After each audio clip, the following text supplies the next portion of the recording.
Isinagawang operasyon ng PNP o ng Philippine National Police at ng PIDEA o ng Philippine Drug Enforcement Agency sa isang kagubatan sa liblib na bahagi ng Barangay Bayong, Balamban sa Cebu.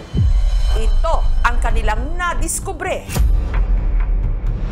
Hindi bababa sa 3,000 mga tanim ng marijuana. Hindi pa na-harvest. Sa humigit kumulang 1 ektaryang lupaing ito sa sitio Kapiawan. More or less, nakakahalaga siya ng 1.2 million pesos. Wala kaming naabutan na residente para humarap sa amin. Ang 3,000 mga tanim na marijuana pinagbubunot ng mga otoridad. Mahihirapan natin ibaba lahat ng mga confiscated doon sa office. Ito nga lang ang gasolina ha, kaya nakapata dito sa Nakapag-desisyon na lang po kami, doon na lang namin isunog ang mga confiscated marijuana.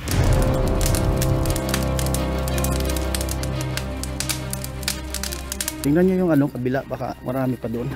Ang tanong, sino ang nasa likod ng marijuana plantation na ito sa Cebu?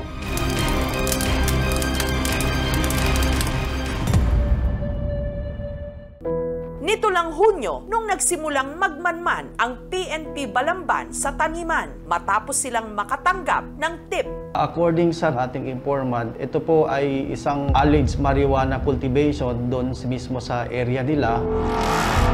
Ang bahaging ito kasi ng Balamban, malayo sa kabihasnan at malamig ang klima, kaya madali ritong tumubo ang marijuana. Ayon pa sa natanggap daw nilang impormasyon, hindi lang sila basta nagtatanim ng marijuana. Ito po ay binibenta sa mga umaakyat sa kanilang lugar.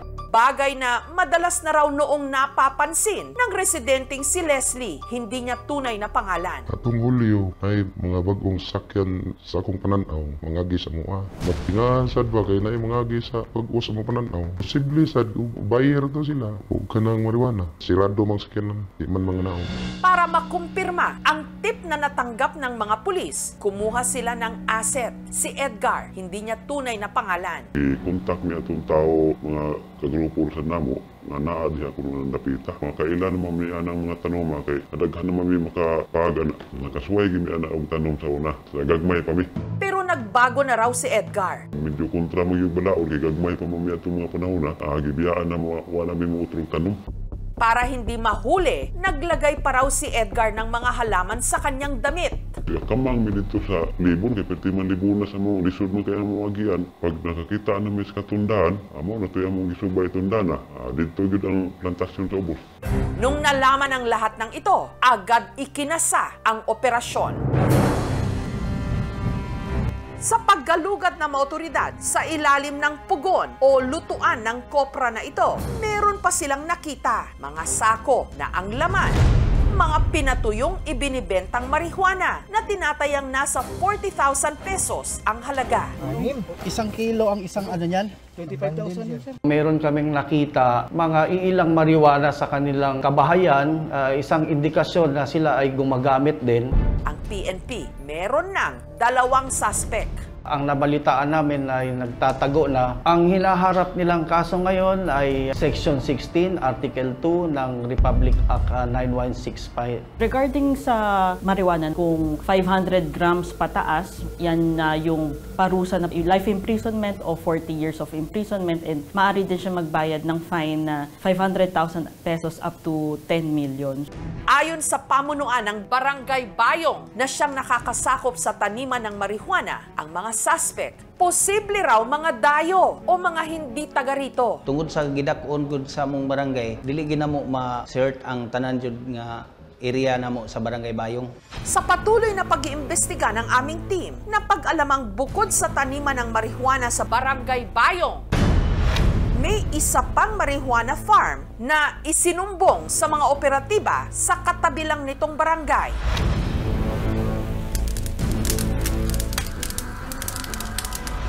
May kaugnayan kaya rito ang mga suspect sa unang marijuana farm na ni-raid ng mga otoridad?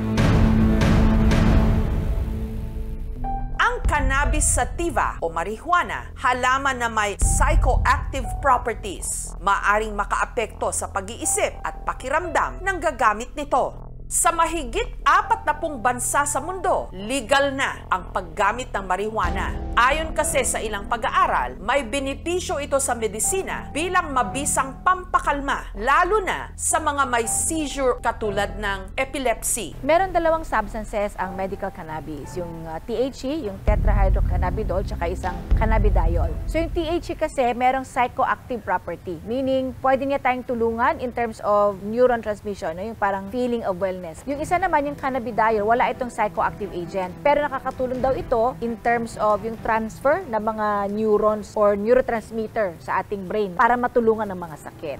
Pero dito sa Pilipinas, mahigpit pa rin ito ipinagbabawal.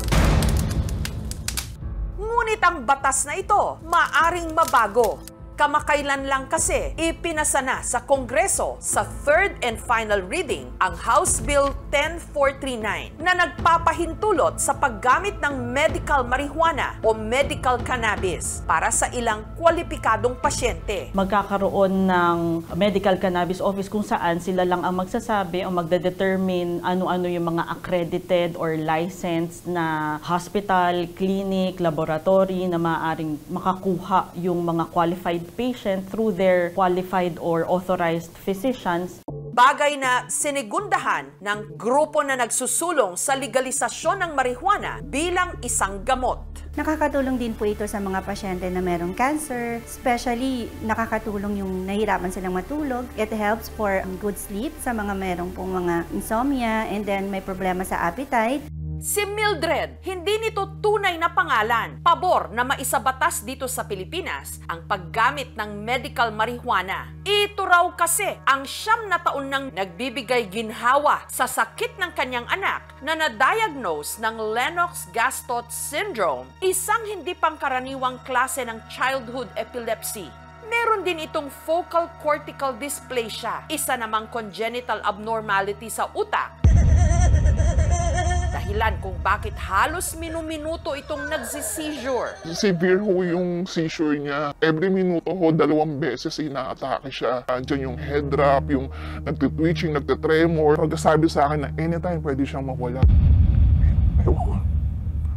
Basta nakakaiyak, hindi mo alam gagawin. Hanggang taong 2015, isang kaibigan mula abroad ang nagrekomenda raw sa kanya na gumamit ng medical cannabis o medical marijuana na nasa anyong langis. Nakakatakot talaga kasi baka mahuli ako. Nag-message na lang sila sa akin tapos doon dinala yung gamot. Drop siya ng oral.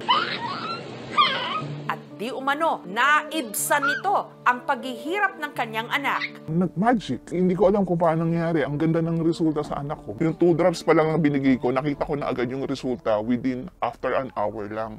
Doon sa mga gumagamit ng medical cannabis, for as long as wala tayong permit na maipapakita, kahit pa sabihin na ito ay para gamot, di umano doon sa sakit, illegal ang paggamit natin dito. Hindi ko siya aabusuhin para sa personal na pangangailangan. Ginagamit ko to dahil pangangailangan ng anak ko talaga. Yung mga kababayan natin na talagang matindi yung pangangailangan, na merong mga karamdaman na hindi na kayang malunasan ng synthetic drugs, sila ay napupunta dito sa mga illegal sources. Ang hiling talaga namin na ito ay mas-legalize natin para na sa ganun mailagay natin sa tamang mga tao at tamang doktor yung mga pasyente natin.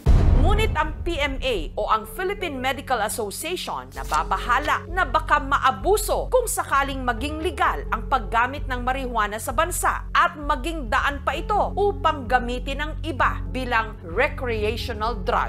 Potentially abusive, which may be dangerous. Magdi-deteriorate ang cognitive function natin, pag-iisip. It can cause cardiac disorder, irregular heartbeat, and it can cause heart attack. It also can damage your lungs. Ang question ng mga taga-medical community, kung magkakaroon ng side effect dito sa gagamitin nila. Knowing na ang regulation at ang enforcement ng batas sa Pilipinas ay hindi kasing higpit ng mga matatayog na bansa. What will happen right now to the population? Ika nga sa medisina, the difference between medicine and a poison is the dose. Napatunayan na under medical supervision, the benefits outweigh the risks. Kailangan mahanap kung saan lang siya pwede at kung kanino siya hindi pwede. Samantala, 1 linggo matapos sunugin ng mga otoridad ang taniman ng marijuana sa Barangay Bayong, nakatanggap na naman sila ng ulat na may isa pang marijuana farm sa bayan din ng Balamban na halos 10 kilometro lang ang layo mula sa Barangay Bayong, ang Barangay Vito. Estimated area of 1,000 square meter. Wala na rin silang mga naabutang suspect na ayon sa informante, siya ring nasa likod ng marijuana plantation na una nang ni-raid. Isa lang po ang planters sa dalawang lokasyon ng marijuana. Ang mga tanim na marijuana na tinatayang nasa mahigit 1 milyong piso rin ang halaga, agad binunot at sinunog din. Marami pa rin kaming report na natatanggap na meron pang marijuana cultivation sa different barangays dito sa ating highland of Balamban. Until now, continuous pa rin ang aming surveillance. High time na nga ba na gawing legal ang marijuana sa Pilipinas? 1 kilo ang isang ano niyan? 25,000. Ano nga ba ang mas matimbang? Ang potensyal nitong makagamot? O ang panganib na baka ito'y abusuhin?